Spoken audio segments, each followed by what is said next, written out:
ইউরোপীয় পার্লামেন্ট নির্বাচনে বড় সাফল্য পেয়েছে চরম ডানপন্থী দলগুলো। কট্টরপন্থীদের দাপটে রীতিমতো কোণঠাসা বাম, উদার এবং মধ্যপন্থী দলগুলো। বিশেষ করে ফ্রান্স, জার্মানি এবং অস্ট্রিয়ায় নির্বাচনের ফলাফলকে বড় ধাক্কা হিসেবেই দেখা হচ্ছে। এতে করে আরও কঠোর হয়ে উঠতে পারে ইউরোপের অভিবাসন বিরোধী শক্তি। স্বাস্থ্য এবং স্বাদের মধ্যে চমৎকার একটা ব্যালেন্স করে পীর প্রিমিয়াম আয়োডাইজড লবণ। ক্ষোভে উত্তাল প্যারিস। ইউরোপীয় পার্লামেন্ট নির্বাচনের ফল ঘোষণার পরপরই রাজধানীর প্রাণকেন্দ্রে জড়ো হন উদার এবং মধ্যপন্থী ফরাসিরা। বিক্ষোভ জানান নির্বাচনে জয় পাওয়া কট্টর ডানপন্থীদের প্রতি।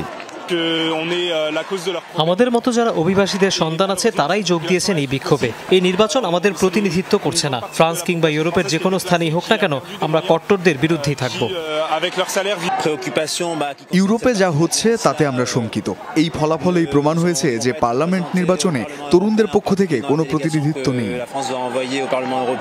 বিরোধী নেতা মেরি লু পেনের দল ন্যাশনাল র্যালি পেয়েছে প্রায় 33% ভোট, যা প্রেসিডেন্ট ম্যাক্রনের রেনেসা পার্টির তুলনায় দ্বিগুণেরও বেশি। এর পরপরই পার্লামেন্ট বিলুপ্তির ঘোষণা দেন প্রেসিডেন্ট ইমানুয়েল ম্যাক্রন। ফ্রান্সের সাধারণ মানুষ কি চায় সেটা তারা ভোটের মাধ্যমেই জবাব দিয়েছেন। দেশের মানুষ জেগে উঠেছে। 40 বছরের মধ্যে সর্বাধিক সমর্থন পেয়েছি আমরা। ধাক্কা খেয়েছেন জার্মান চ্যান্সেলর ওলাফ শোলজ এবং অস্ট্রিয়ান চ্যান্সেলর কার্ল নেহমারের মতো নেতারাও। অস্ট্রিয়ায় অতি ডানপন্থী ফ্রিডম পার্টি প্রায় 26% ভোট পেয়েছে। অন্যদিকে ক্ষমতাসীন রক্ষণশীল পিপলস পার্টি পেয়েছে 24% ভোট। জাতীয়তাবাদী রাজনৈতিক দলগুলোর প্রার্থীরা জয়ী হয় বদলে যেতে পারে পুরো ইউরোপের ভৌগোলিক রাজনীতি। এতে করে অভিবাসন বিরোধী শক্তি আরও কঠোর হতে পারে। 4 দিন ধরে চলা ইউরোপীয় পার্লামেন্ট নির্বাচনের ভোট গ্রহণ শেষ হয় রোববার। এবার 21টি দেশের প্রায় 35 কোটি ভোটার ভোট দেন।